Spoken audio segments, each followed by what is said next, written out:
Good morning students. मैं राखी गुप्ता आज आप लोग को हिंदी भाषा कलश पढ़ाऊंगी, जिसमें आपको पढ़ना है पाठ 3। पाठ का नाम है मित्रता।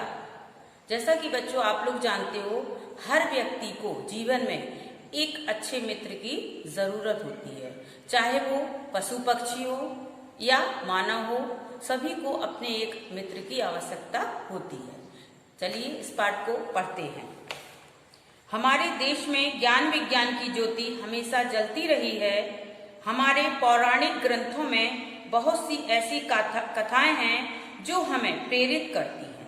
ये कथाएं अलग अलग युगों की हैं। ग्रंथों के अनुसार सतयुग, त्रेता, द्वापर और कलयुग क्रम से आते हैं। राम रामायण युद्ध त्रेता युग में हुआ, महाभारत का युद्ध द्वापर युग में हुआ तथा इसी युग में श्री कृष्ण का जन्म हुआ था। उनके पिता का नाम वसुदेव और माता का नाम देवकी था, इसलिए इन्हें देवकी नंदन भी कहते हैं। उस काल में आजकल की तरह विद्यालय नहीं थे।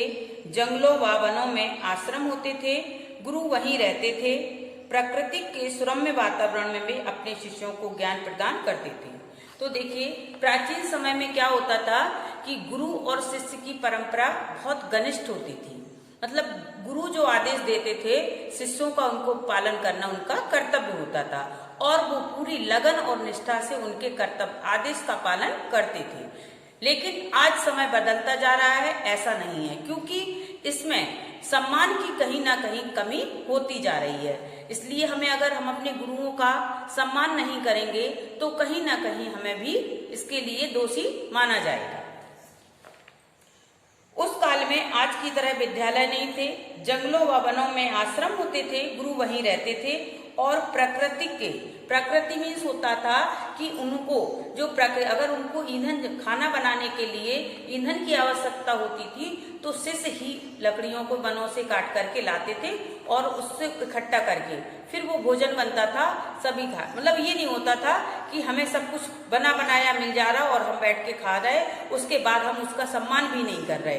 तो प्राचीन समय में क्या होता था, गुरु जो आदेश देते थे बच्चे उनको मानते थे और उनका भली भांति पालन करते थे।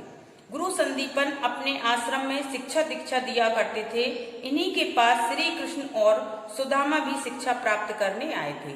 आपने श्री कृष्ण और सुदामा की मित्रता के विषय में सुना होगा, उसी के बारे में बताया जा रहा है। श्री कृष्ण तो बहुत संपन्न थे। संपन्न से मतलब धनी थे, परंतु सुदामा गरीब ब्राह्मण थे। गुरु किसी के साथ भेदभाव नहीं करते थे, लेकिन गुरु के लिए वो दोनों शिष्य बराबर थे और जितने शिष्य वहां शिक्षा प्राप्त करते थे सभी शिष्य गुरु के लिए बराबर होते थे, चाहे वो धनवान हो या गरीब हो। इसलिए कृष्ण और सुदामा आश्रम में साथ साथ पढ़ते थे। एक दिन गुरु संदीपन ने कहा कि ईंधन के लिए लकड़ियां लानी है। इतना सुनते ही श्री कृष्ण और सुदामा लकड़ियां लाने के लिए तैयार हो गए। जंगल में जाने से पहले गुरु माता ने सुदामा को चने दिए और कहा कि जब भूख लगे तब तुम लोग इसे खा लेना। श्री कृष्ण और सुदामा दोनों बातें करते करते जंगल में पहुंच गए। अभी कुछ ही समय बीता था कि पूरा आसमान बादलों से ढक गया। ठंडी हवा के साथ साथ हल्की हल्की फुहारें भी पड़ने लगी। सुदामा लपक कर एक पेड़ की टहनी के सहारे उस पर चढ़ गए। श्री कृष्ण ने कहा, सुदामा इस पेड़ के नीचे आ जाओ, इसमें पत्तियां अधिक हैं, भीगने से बच जाओगे। नहीं कृष्ण, मैं परेशान नहीं होना चाहता, तुम वहीं रहो, मैं ठीक हूँ, सुदामा ने कहा। तभी कृष्ण को आवाज सुनाई पड़ी। वे बोले, तुम कुछ खा रहे हो क्या मित्र? मुझे भी दे दो। नहीं नहीं, मैं तो ठंड के मारे दांत किटकिटा रहे हैं और तुम मुझ पर आरोप लगा रहे हो। श्री कृष्ण सब कुछ समझते हुए भी चुपचाप रहे। समय पैरों में पंख बांधकर उड़ता है। श्री कृष्ण द्वारका के राजा हो गए, परंतु सुदामा को गरीबी ने घेर लिया। एक दिन सुदामा की पत्नी सुशीला ने उनसे कहा, भगवान श्री कृष्ण तीनों लोक के स्वामी हैं, आप उनके पास जाएं, वे आपकी अवश्य मदद करेंगे। सुदामा ने कहा, भगवान कृष्ण बहुत संपन्न हैं, वे राजा हैं, मैं खाली हाथ उनके पास कैसे जाऊं? सुशीला उन्हें एक पोटली में चावल दिए और कहा कि आपके मित्र इसी से संतुष्ट हो जाएंगे।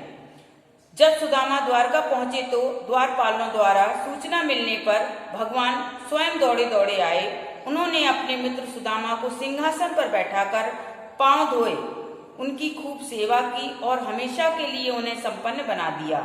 सुदामा अपनी पोटली छिपा रहे थे, परंतु श्री कृष्ण ने छीनकर उसमें रखे चावल खा लिए। मित्रता की ऐसी अद्भुत मिसाल हर किसी के लिए प्रेरित होती है। मतलब हमें अपने मित्र के साथ छल या कपट नहीं करना चाहिए, क्योंकि मित्रता जो होती है तभी हमेशा के लिए रह सकती है जब उसमें निस्वार्थ प्रेम हो। क्योंकि किसी न किसी रिश्ते में आपने देखा होगा कुछ ना कुछ स्वार्थ छिपा रहता है, लेकिन मित्रता एक ऐसी मिसाल है जिसमें आपको स्वार्थ नहीं होना चाहिए। अगर कोई धनवान है तो आप उससे लेने की इच्छा से उससे दोस्ती ना बनाएं। यदि आप ऐसा करते हैं तो समय आने पर हो सकता है वो आपका साथ ना दे, लेकिन निस्वार्थ की गई दोस्ती हमेशा के लिए सफल होती है। यही उदाहरण देखिए कि श्री कृष्ण भगवान इतने संपन्न होते हुए अपने गरीब मित्र के साथ उन्होंने कैसा व्यवहार किया है। हमें भी अपने दोस्तों के साथ अच्छा व्यवहार करना चाहिए। धन्यवाद।